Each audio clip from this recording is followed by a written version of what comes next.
Buddhai, Jai Bhim. Namo Buddhaya, Jai Bhim. So in these talks we've been trying to see how we can confront the present crisis in India, crisis in the world. तो इस प्रवचन मालिका में हम देख रहे थे कि जो अभी वर्तमान कालीन जो समस्याएं हैं, जो घटनाएं हैं भारत में और सारी दुनिया में, कैसे हम इसे सुलझा सकते हैं. We're aware that so many people feel so disillusioned, so despairing. हम इस बात को जानते हैं कि काफ़ी लोग निराशावादी हो गए हैं, आशा खो चुके हैं. And we've been seeing how we can face that. और हम देख रहे हैं कि कैसे हम इसका सामना कर सकते हैं. The first thing we've stressed is that this is a very long process that Baba Saheb began. तो सबसे पहली बात हमने इस बात को जोर देकर कहा कि यह काफ़ी लंबा रास्ता है जो बाबा साहब ने ढूंढा है, या लंबा रास्ता है. Baba Saheb said our way is to change people's minds. बाबा साहब ने कहा कि हमारा जो रास्ता है वह लोगों के मन परिवर्तन का है, मन बदलने का To है. change the way they look at things, the way they act. जिस तरीके से लोग चीज़ों को देखते हैं, जिस तरीके से वो बर्ताव करते हैं. And he said this is a long way, even some might say a tedious way. उन्होंने कहा कि यह लंबा रास्ता है. लोग ऐसा भी कह सकते हैं कि यह थकीला रास्ता है. But he said that I am sure, I am certain that this is a sure way. लेकिन उन्होंने कहा कि मैं इस बात को निस्संदेह कह सकता हूँ कि यह एक निश्चित रास्ता है. Not a sure way, the sure way. केवल एक मात्र ही नहीं, लेकिन मात्र निश्चित मार्ग. So this is our first consideration. तो यह हमारी पहली उपलब्धि है, पहली खोज है. We must realize that what we're engaged in is a very, very long process. तो हम इस बात का साक्षात्कार करना चाहिए कि जो भी बातें हम कर रहे हैं यह एक लंबी प्रक्रिया है. It was started, of course, in the modern era by Dr. Baba Saheb Ambedkar. निश्चित रूप से इसकी सही शुरुआत जो है बाबा साहब जी ने की है 1956 में. And then each of us makes a contribution. और हम में से हर व्यक्ति उस प्रक्रिया में कुछ ना कुछ योगदान करता है. And if enough of us keep making our contribution down the generations, we will succeed. और जैसे जैसे हम दर पीढ़ी बढ़ते जाएंगे, हम धीरे धीरे कामयाब होंगे. So this is the first thing we need to think of. तो यह पहली बात है, हमने सोचनी चाहिए. We need to realize what the process is we're engaged in. हमें इस बात का साक्षात्कार करना चाहिए, समझना चाहिए कि किस प्रक्रिया में हम लोग सम्मिलित है. Just what's involved in it. और क्या बातें इसकी व्यस्तता के लिए आवश्यक है. And to recognize that it's going to take time. और इस बात को पहचानना कि इस बात के लिए समय लगेगा. So that means we need to have a great deal of patience. इसका मतलब यह हुआ कि हमें धीरज चाहिए, But great determination. लेकिन एक गहरी कटिबद्धता चाहिए. Whatever the setbacks, we must continue. कुछ भी हमारी हासिलियत हो या पीछे हाट हो, हम लोगों ने निरंतर चलना चाहिए. Nothing should turn us back. कोई भी चीज़ हमें रोक ना पाए. So if we have this sort of spirit, well, we'll definitely go forward. अगर इस प्रकार का हमारा जुनून है तो निश्चित ही हम आगे बढ़ेंगे. So we can encourage ourselves by remembering what Baba Saheb had to say. तो हम अपने आप को प्रोत्साहित कर सकते हैं क्या बाबा साहब ने कहा उन विधानों से. And we can also recognize that we are drawing on deep forces in reality. और हमने इस बात को भी समझना चाहिए कि जो ताकतें हैं, जो सत्यता की है, उसको भी हम खोज रहे हैं. We're not drawing, of course, on gods or anything supernatural. निश्चित रूप से हम किसी ईश्वर को अर्जित नहीं कर रहे हैं. But we're working with the fundamental laws of existence. लेकिन जो बुनियादी नियम है सच्चाई के, उसके साथ हम काम कर रहे हैं. And especially we've seen that most fundamentally we're working with the law of karma. और बुनियादी तौर से हम देख रहे हैं कि जो कर्म नियम है, उन कर्म नियमों के साथ हम काम कर रहे हैं उसे हम समझ रहे हैं. And that law tells us that the quality of our mind, of course, determines our actions. और हमने यह देखा कि यह मन की जो शुद्धता है, मन का जो स्तर है, वो हमारे कर्मों को या हमारे कृतियों को निर्धारित करती है. And the quality of our actions affects the quality of society. और जिस गुणवत्ता के आपके कर्म हो, उस गुणवत्ता के आधार पर ही फिर समाज बनेगा. If we act with a mind filled with hatred and craving and ignorance, then our actions will be unskillful. अगर आप लोभ मोह द्वेष के आधार पर कर्म करते हो, तो फिर हमारे जो कृतियाँ होंगे, कर्म होंगे, वो अकुशल होंगे. And we will contribute to creating an unjust, unfree, unequal and divided society. और अगर ऐसे हुआ तो उसके आधार पर हम फिर असमानता मूलक, अन्याय मूलक और विभाजित समाज निर्माण करेंगे. On the other hand, of course, if we act with maitri, with dhan, and with awareness, well, we will influence, we will create a just, free, equal, and fraternal society. लेकिन अगर हम दान के ऊपर या मैत्री के ऊपर या स्मृति के ऊपर हमारी मनोवस्था रखते हैं और उसके आधार पर अगर हम अपने कर्म करते हैं, तो निश्चित रूप से हम समानता मूलक, मैत्री मूलक और बंधुता मूलक, न्याय मूलक समाज निर्माण करेंगे. Yes, liberty, equality and fraternity will flourish. तभी समता, स्वतंत्रता और बंधुता फुलफिलित होगी या प्रज्वलित होगी. So we're calling on those forces, that force. तो इन बलों को हम अर्जित करते हैं. The force of the law of karma. ऐसा हम कह सकते हैं कि जो कर्म नियम की जो ताकत है, उसका हम अर्जन करते हैं. And we make it work with us. और हमारे साथ वह काम करे, या हम सोचते हैं. We work with it. इसके साथ हम काम करते हैं. Just as we work with the law of gravity when we try to build a bridge, so we work with the law of karma, trying to build a new society. जैसे हम गुरुत्वाकर्षण का इस्तेमाल करते हैं किसी पुल को बनाने के लिए, वैसे ही हम कर्म सिद्धांतों का इस्तेमाल करते हैं अच्छा समाज बनाने के लिए. But we need to look a little bit more closely at the effects of karma. लेकिन हमें करीब से देखना है कि कर्मों के परिणाम क्या होते हैं. Obviously, a skillful karma underlain by skillful mental states has a good effect. निश्चित रूप से जो कुशल कर्म है, जो कुशल मनोवस्था से किए जाते हैं, उसके अच्छे परिणाम होते हैं. It tends to create harmony. It tends to create good understanding. इससे हमें सुसंवाद निर्माण होता है, अच्छी समझ इसकी निर्माण होती है. It tends to alleviate suffering.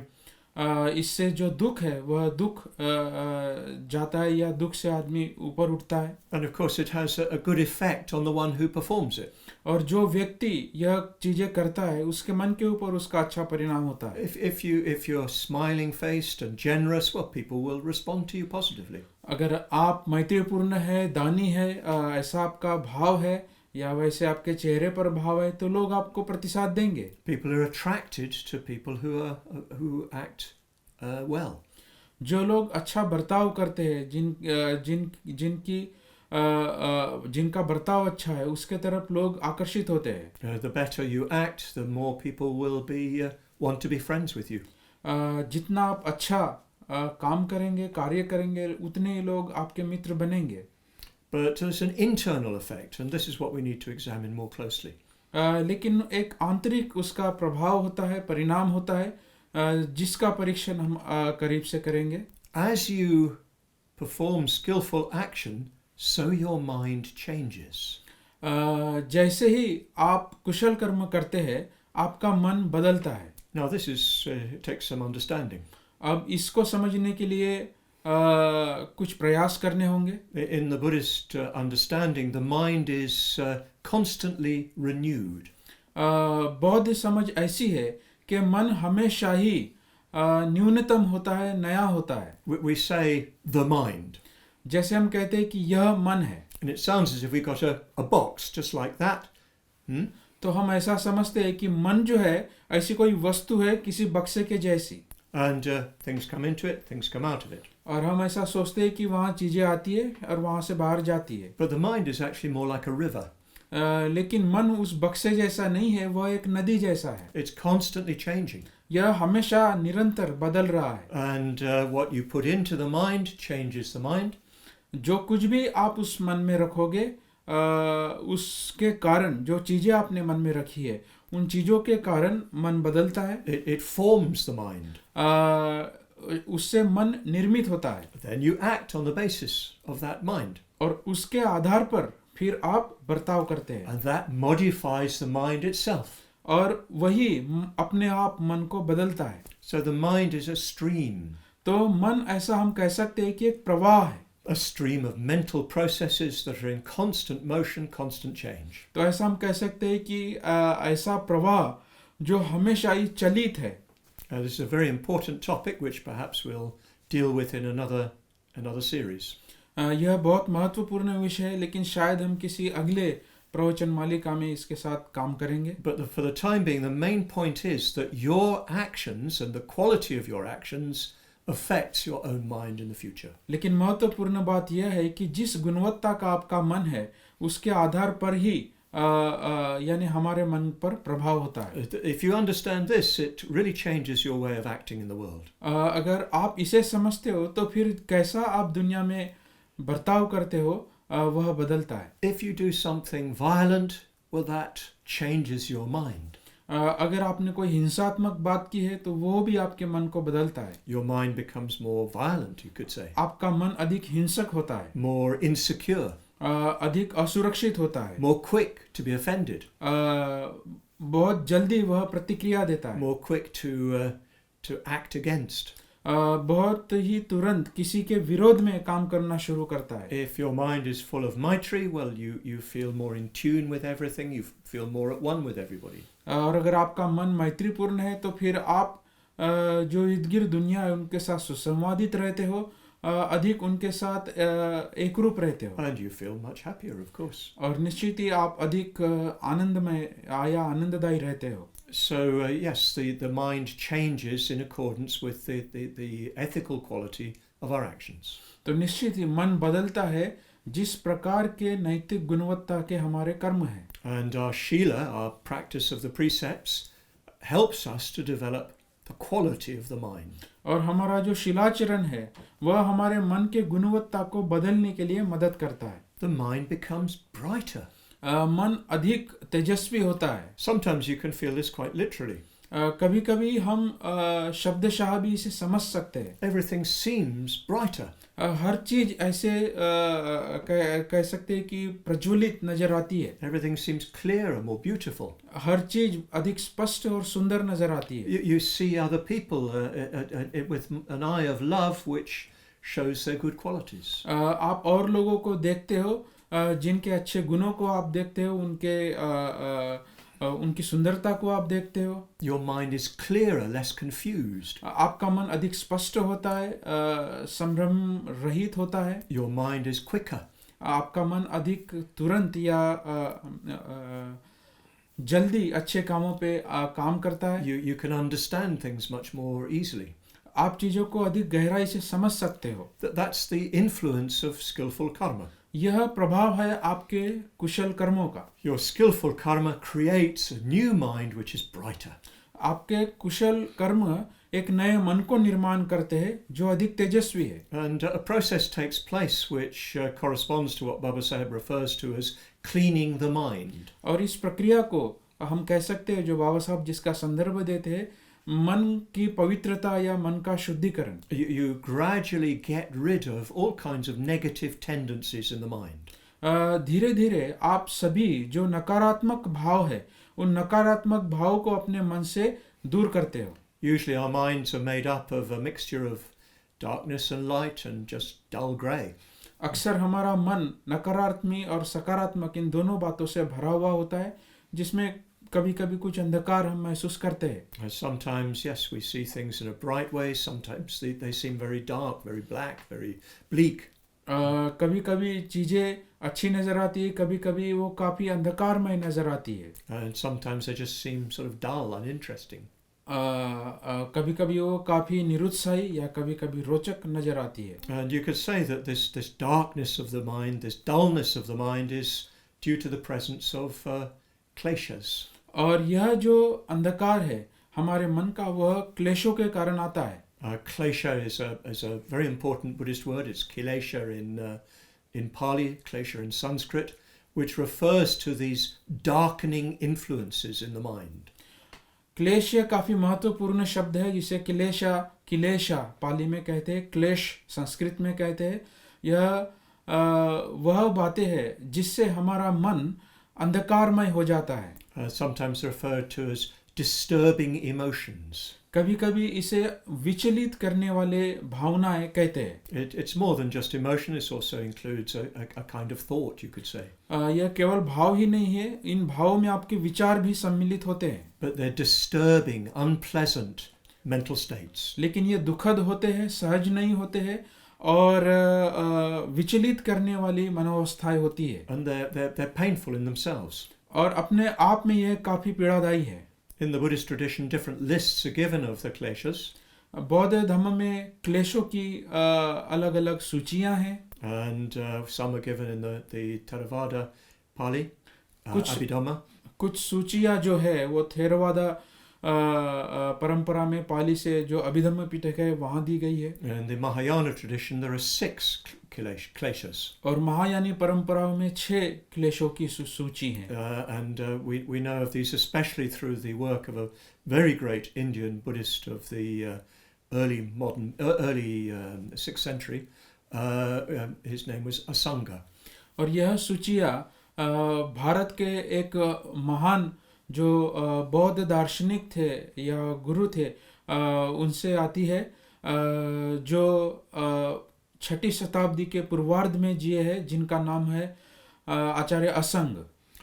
Asanga, interestingly enough, taught at a monastery somewhere very interesting. और यह भी काफ़ी रोचक है कि असंग भारत के किसी मोनेस्ट्री में पढ़ाते थे। The place we now know as Ayodhya. और आज वो यानी आधुनिक भारत में वह जगह जो है अयोध्या के नाम से जानी जाती है। At that time it was a very, very important center of Buddhist studies. क्योंकि वह एक बहुत महान बौद्ध अध्ययन केंद्र था। And Asanga and his brother, the equally great Acharya Vasubandhu, lived and taught there. और उनके जो भाई थे वह भी महान भारतीय आचार्य गुरु थे, जिनका नाम था Vasubandhu. And they've influenced the vast majority of Buddhists in the world. और उन्होंने दुनिया में बौद्ध धर्म के ऊपर या बौद्ध धर्म का काफ़ी प्रचार किया या काफ़ी प्रभाव उन्होंने दुनिया पर डाला। Anyway, they taught that there were 6 kleshas. और उन्होंने पढ़ाया है कि वहाँ 6 क्लेश हैं। Of course, you could say there are 10, you could say there are 50, you could say there are 10,000 million. अब ऐसी कोई सूची नहीं है, आप कह सकते हैं 10 भी है, 1000 है, लाखों भी हो सकते हैं। If you've got a cake, you can cut it in many different ways. आपके पास अगर केक है तो उसको कई तरीके से आप काट सकते हैं। But the 6 that they refer to are very commonly recognized by all schools.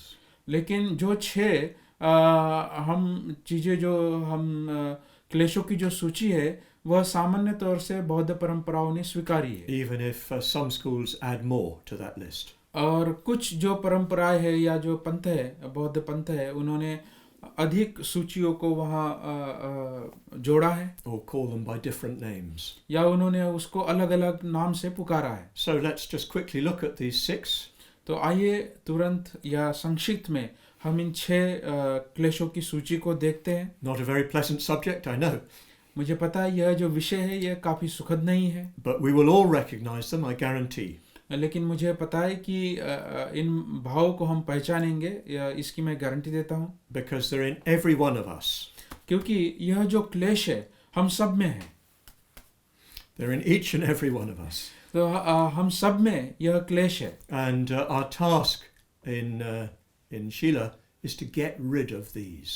और हमारा काम जब हम शिलाचरण करते हैं तो इन क्लेशों से मुक्त होना है. So in the Sanskrit that was used by the northern Buddhist schools, the first of these is raga. तो पहला जो क्लेश सूची में पहला जो क्लेश है जो बौद्ध परंपराओं ने पहचाना है वह है तृष्णा, Raga, राग, which of course does mean trishna, does mean lobe. जिसका अर्थ निश्चित ही तृष्णा होता है या लोभ होता है.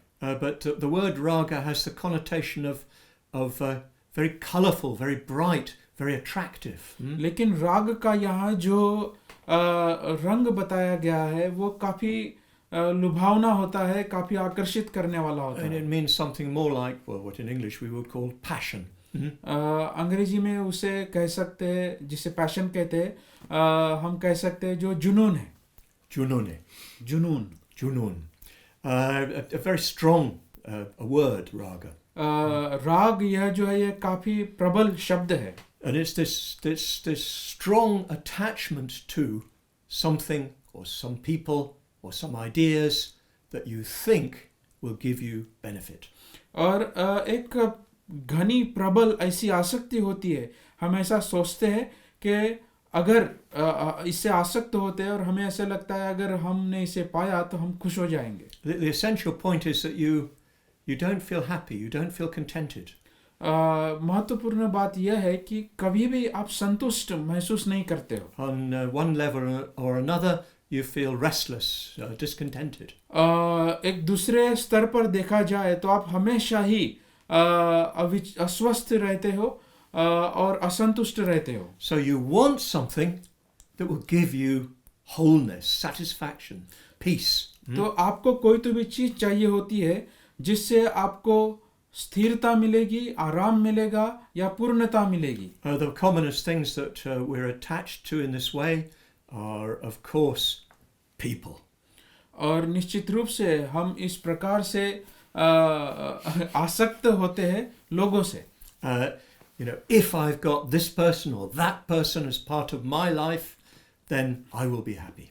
हम ऐसा सोचते हैं कि यह व्यक्ति मेरे जीवन में मिल जाए, यह अगर मुझे मिल जाए तो मैं खुश हो जाऊंगा. And of course, when you lose them, you feel very, very unhappy indeed. और अगर आपने उन्हें खो दिया तो आपको काफी दुख होता है. We're attached to things, to bank accounts, houses, material objects. हम चीज़ों से आसक्त हैं, घरों से आसक्त हैं, हमारे जो बैंक बैलेंस है, हमारा जो पैसा है उससे हम आसक्त हैं. Not just that we need it, but that we find our inner security from it. ऐसी बात नहीं है कि इन सब चीज़ों की हमें ज़रूरत नहीं है, इसकी ज़रूरत हमें है, लेकिन हमारी जो आंतरिक सुरक्षितता है वो भी हम उसी में ही ढूंढते हैं. And then of course finally we cling on to ideas and views. और अंततः हम यह जो दृष्टि है इस दृष्टि से आसक्त हो जाते हैं. Maybe we hold on to certain political ideas.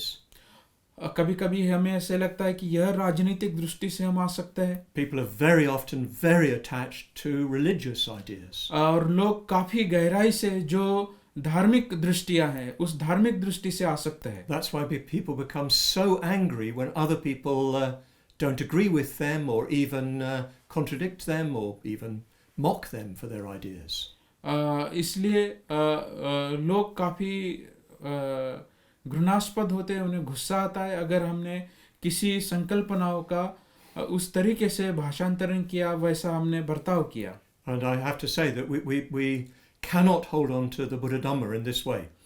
और मुझे यह कहना पड़ेगा कि बौद्ध धर्म को हम इस तरीके से नहीं देखते. Yes, we should be proud of Buddhism, we should be devoted to Buddhism. निश्चित रूप से हमें बौद्ध धर्म का अभिमान होना चाहिए, स्वाभिमान होना चाहिए और हमने बौद्ध धर्म का प्रचार करना चाहिए. But we should not be attached to the Buddha Dhamma. लेकिन बौद्ध धर्म से आसक्त नहीं होना चाहिए. If other people insult the Buddha Dhamma, well, yes, we find that unfortunate, we find that painful, but we don't become angry. निश्चित रूप से अगर बौद्ध धर्म का किसी ने अपमान किया तो हमें दुख होता है, हमें पीड़ा होती है, लेकिन हमें गुस्सा नहीं आना चाहिए. I remember that some years ago the Taliban in Afghanistan, they destroyed those huge Buddha figures at Bamiyan. मुझे याद आ रहा है कि कुछ साल पहले शायद 2001 में बामियान के जो बुद्ध थे, उन बामियान के बुद्ध मूर्तियों को उनको ध्वस्त किया गया. They were very ancient, cut into the hillside, vast figures. बहुत ही विशाल मूर्तियां थी और उन सब मूर्तियों को तोड़ दिया गया. So the Taliban shot them to pieces with artillery. तो जो तोफ थी, उन तोफों के ज़रिए से उन्होंने वो तालिबान की जो महान मूर्तियां थी उनको उन्होंने ध्वस्त किया, उनको विध्वंस किया, उड़ा दिया. So somebody from the BBC rang me up to ask me to say something about this. तो किसी ने BBC से मुझे फ़ोन किया उसके बारे में कुछ कहने के लिए. I said it was very unfortunate, of course, for the whole of humanity, but especially as a Buddhist, I thought it was very unfortunate. मैंने कहा ये काफ़ी दुर्भाग्यपूर्ण है, यह पीड़ादायी है. एक मानवीय सभ्यता की ये जो मूर्त है उसको तोड़ा गया. And very unfortunate for those people who did that work, because that's not good karma. और जिन लोगों ने उसे तोड़ा है उन लोगों के लिए भी काफ़ी दुर्भाग्यपूर्ण है, क्योंकि उनके लिए भी ये अच्छे कर्म नहीं है. But the BBC interviewer said, yes, but don't you feel angry? लेकिन BBC ने मुझे पूछा कि क्या आपको गुस्सा नहीं आ रहा है क्या? And I said, no, I don't feel angry because, well, you can't shoot the Buddha to pieces. मैंने बोला मुझे गुस्सा नहीं आता है क्योंकि बुद्ध को आप ध्वस्त नहीं कर सकते, बुद्ध को आप उड़ा नहीं सकते. So yes, our Buddhism should not be something we are attached to in this negative sense. तो बुद्ध को इस नकारात्मक तरीके से हम आसक्त नहीं होने चाहिए. There's quite a bit more we could say about that. बहुत सारी चीजें इसमें कहने लायक है. Because often we do hold on to Buddhism as a flag to wave for our group. अक्सर हम बौद्ध धर्म को इस तरीके से पकड़ के रखते हैं कि हमारे समूह का एक झंडा है. Not something to transform the whole of society. इसके लिए नहीं कि हम समाज परिवर्तन करना चाहते या दुनिया को बदलना चाहते. We oppose other groups. हम अन्य जो समूह है उनका विरोध करते हैं. We feel threatened by other groups. अन्य लोगों से हमें धमकियां मिलती है. That's pratigha. वह प्रतीक है. Sorry, that's rag. Yeah, that's raga. वह राग है. Pratigha, of course, is also what follows from that. निश्चित रूप से इस राग से जो भाव आता है वह प्रतीक है. Pratigha is hatred. प्रतीक जो है वह द्वेष है. It's the feeling that if you can eliminate something, if you can push something away, even destroy something, then you will be happy. तो प्रतीक वह है, आपको ऐसे लगता है कि आपने इस चीज को अगर नष्ट कर दिया तो फिर आप खुश हो जाएंगे. So you feel some insecurity, some unease, some unhappiness. तो आपको असुरक्षित महसूस होता है, आप बेचैन रहते हैं. And you blame something, somebody, some idea for bringing about that unease. और फिर you see something outside you as producing that unease. और आप फिर बाहर देखते हो कि ऐसी कोई बात है जो आपको यह अस्वस्थता दे रही है. So you try to destroy it. तो आप उसको नष्ट करना चाहते हो क्योंकि उससे आप अस्वस्थ होते हो. You try to get rid of it. आप उससे मुक्त होना चाहते हो. And you feel very angry, very upset, and you may even act on that basis. आपको काफी निराशा होती है, आपको द्वेष आता है, और उसके आधार पर फिर आप कर्म करते हो, कृति करते हो. Then thirdly we have mana. और तीसरी जो बात है जिसे हम मान कह सकते हैं. Mana means pride, arrogance. उसको हम कह सकते हैं कि जो गुमान है, अहंकार है. It's the very strong attachment to I. एक ऐसा घमंड, ऐसा अहंकार जिसकी आसक्ति स्व से होती है. It's constantly pushing yourself forward. यह हमेशा ही आपको आगे धकेलते रहती है. You're unable to bear anybody else having any importance. आप इसको बिल्कुल महसूस नहीं करते हो, या किसी को अगर महत्व दिया गया तो उसका महत्व आप बर्दाश्त नहीं कर सकते हो. Any achievement by anybody else makes you feel upset.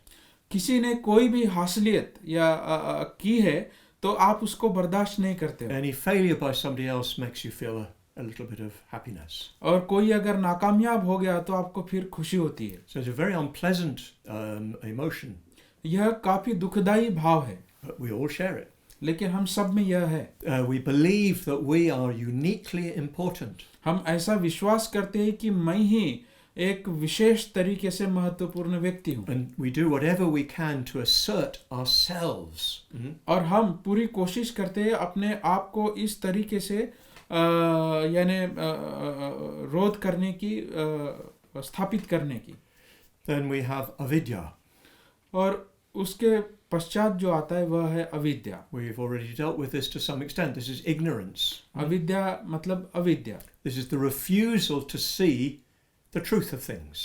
अविद्या यह है जो चीजों की सच्चाई है, उन चीजों की सच्चाई को हम नजरअंदाज करना चाहते हैं। When we talked about it before, we talked about it especially in terms of ignoring the suffering around us. जब हमने अविद्या की बात की पिछले प्रवचन में, तब हमने यह बात करने की कोशिश की कि जो दुख है उस दुख को हम नजरअंदाज करना चाहते It हैं। goes much deeper than that. इससे यह अधिक गहरा होता है। It's the refusal to recognize the fundamental facts of existence. इसका अर्थ यह भी होता है कि जो चीजों का जो वास्तविक अस्तित्व है, उस अस्तित्व को ही हम नकारना चाहते हैं। Especially it's the refusal to recognize the fact of impermanence. और मुख्यतः जिस बात को हम रोकना चाहते हैं या नजरअंदाज करना चाहते हैं वह है अस्तित्व की बातें, And especially our own impermanence. और निश्चित रूप से हमारा अपना जो हमारी अपनी जो अनित्यता है उसको हम नकारना चाहते हैं। We carry on as if we were going to live forever. हम इस तरीके से जीते हैं, ऐसे लगता है कि मैं हमेशा के लिए जीऊंगा, मैं अमर हूँ, ऐसे हम जीते हैं। And we ignore the universal fact of death. और जो वैश्विक जो तथ्य है मृत्यु का, उस मृत्यु को ही हम नजरअंदाज करते हैं। We ignore the fact that death can come at any time. हम इस बात को नजरअंदाज करते हैं कि मौत जो है वो कभी भी आ सकती है। We ignore the fact that so much of what we do is useless when we think of death. और जो कुछ भी हम करते हैं हमें ऐसे लगता है कि यह यानी निरुपयोगी है। You could say we ignore the fact of karma. हम ऐसा कह सकते हैं कि जो कर्म का सिद्धांत है, हम कर्म के सिद्धांत को नजरअंदाज करते हैं। We don't think deeply about the situation we're in and act on the basis of that thinking. हम यह नहीं जानते कि जिस नींव के ऊपर हम कार्य कर रहे हैं उसे हम भूल जाते हैं। From time to time, of course, we forced to face the facts. हर समय हमें जो तथ्य है उन तथ्यों का सामना करना पड़ता है, But then we quickly ignore them again. लेकिन तुरंत फिर हम उन तथ्यों को नजरअंदाज कर देते हैं। We don't accept, we don't recognize the real nature of our situation. हम जो सही अस्तित्व की परिस्थिति है उसे हम पहचानते नहीं। We ignore the fact that everything is impermanent. हम इस बात को, इस तथ्य को नजरअंदाज करते हैं कि हर चीज अनित्य है। Whatever is born must die. जिस किसी चीज का भी जन्म हुआ है उसकी मृत्यु होनी है। So that's avidya. तो यह अविद्या है। It goes very, very deep indeed. यह काफी गहरी जाती है। Then we have vichikitsa. और उसके पश्चात फिर जो क्लेश आता है वह है विचिकित्सा। This is the fifth. यह है पांचवा क्लेश। Really it means a divided mind. विचिकित्सा का अर्थ होता है विभाजित मन। What it means is inability to commit yourself. इसका अर्थ यह होता है कि आपकी असक्षमता किसी भी चीज के लिए कटिबद्ध होना। You can't put yourself behind your beliefs. जिस किसी चीज के ऊपर आप विश्वास करते हैं उसमें आप कटिबद्ध नहीं हो पाते हो। So for instance, you might have heard these talks, you might already thought about it, and you become convinced in the truth of karma. तो शायद आपने इन प्रवचनों की मालिका को देखा होगा, आपको ऐसे लगा होता कि हाँ मैं इस सबसे सहमत हूँ। But then in another situation, people want you to do something unskillful, they just lead you that way, and you don't really remember what you've already convinced by. फिर आप किसी और लोगों को मिलते हो, उनके साथ चर्चाएं करते हो और किसी अकुशल बातों के लिए वो आपको प्रेरित करते हैं, तो फिर आप इन सब बातें को भूल जाते हो जो आपने सोची थी। Or you just begin to say, well, maybe it's true, maybe it's not true. या फिर आप ऐसा सोचना शुरू करते हो कि ठीक है, ये सब बातें अच्छी है, लेकिन ये हो भी सकती है, नहीं भी हो सकती है, I don't really know. मुझे नहीं पता। So, well, let me just enjoy. मुझे अब अपना मौज या अपनी मस्ती करने दीजिए। So, Vicikitsa prevents you from really following through your own understanding. तो आपकी जो अपनी समझ है, उस समझ को रोकने का काम विचिकित्सा करती है। And then finally, we have drishti. और अंततः जो बात है वह है दृष्टि। In the Buddhist context, drishti or ditti in Pali means fundamental attitudes to life. दृष्टि जो है, या पाली में जिसे दिट्ठी कहते हैं, यह बुनियादी दृष्टि है, मत है, जो हमने बताते हैं बनाए हैं चीज़ों के अस्तित्व के बारे में। I've already talked about Sasatvad and Uchedvad. मैंने वैसे ही बात की है पहले प्रवचनों में शाश्वतवाद और उच्छेदवाद की। Sasatvad is the belief that there are permanent, supreme beings in this world. शाश्वतवाद या शाश्वतवाद जिसे हम कहते हैं वह है जहाँ हम ऐसा सोचते हैं कि चीज़ें नित्य है और अमर है। And that there's something in me that is permanent. और ऐसा हम सोचते हैं कि मुझ में ऐसी कोई बात है जो अमर है। There's an Atman in me. ऐसा हम सोचते हैं कि मुझ में जो है कोई आत्मा है। And there's some sort of God out there. और किसी प्रकार का ईश्वर या भगवान बाहर है। So from the Buddhist point of view, this is a wrong view, a mithya ditti or mithya drishti. बौद्ध दृष्टिकोण से इसे जो कहा गया है वह मिथ्या दिट्टी है या मिथ्या दृष्टि है। Mithya, yeah. So and of course on the other hand, there's Uchedavad. और दूसरे सिरे पर जो है वो उच्छेदवाद है। The belief that nothing really means anything at all. It's just matter, chance. ऐसा हम सोचते हैं कि किसी के ऊपर भी हम विश्वास नहीं करते, हमको ऐसे लगता है कि ऐसा कोई मौका आ जाएगा और कुछ बातें हो जाएगी। There's no forces in reality that are moral. ऐसे कोई भी शक्तियाँ या बल सच्चाई में नहीं होता है जिसे हम नैतिक कह सकते हैं। So this is these are the six kleshas, at least of the Sangha school. तो यह 6 क्लेश है जिसको असंग ने पढ़ाया है। And all schools will accept something like this list. और सभी परंपराएं मोटे मोटे तौर पर इन क्लेशों को स्वीकारती है। So as I've been talking, I imagine that you've been able to recognize these in your own experience. तो जैसे मैं इन चीज़ों की बात कर रहा हूँ, मैं आशा करता हूँ कि अपने आप में हम इसको देख पाते हैं। And it's very important that we do see them there. और यह महत्वपूर्ण है कि हमने इन क्लेशों को देखना चाहिए। As we practice skillful karma, these kleshas will gradually diminish. जैसे हम कुशल कर्मों का आचरण करते हैं, यह जो क्लेश है धीरे धीरे कम होने लगते हैं। They won't go completely, पूरी तरह वह नष्ट नहीं होंगे, but they'll gradually wither away. लेकिन धीरे धीरे उनकी जो पकड़ है वो ढीली होती है। So that their influence when they're in the mind is to darken it, to cramp it, to narrow it. लेकिन इनका प्रभाव हमारे मन के ऊपर हमारे मन को अंधकार में संकुचित करना होता है। But as you practice skillful karma, as you practice shila, you'll experience more and more positive mental states. लेकिन जैसे आप शिलो का आचरण करोगे, कुशल कर्मों का आचरण करोगे, अधिक से अधिक विधायक मनोवस्थाओं का आप अनुभव करोगे। And you'll experience the kleshas just dying down. और आप अनुभव करोगे कि जो क्लेश है वो क्लेश धीरे धीरे नष्ट हो रहे हैं। The mind will grow. मन जो है उसका विकास होगा। The mind will become greater. मन जो है वह अधिक विशाल महान होगा। It'll become broader. यह अधिक विशाल होगा, बड़ा होगा। It'll become brighter. यह अधिक तेजस्वी होगा। It'll become more subtle. यह अधिक सूक्ष्म होगा, So you'll be able to see more and more deeply into things. ताकि आप चीज़ों में अधिक गहराई से देख पाओगे. Just like a pond where all the mud just slowly sinks to the bottom.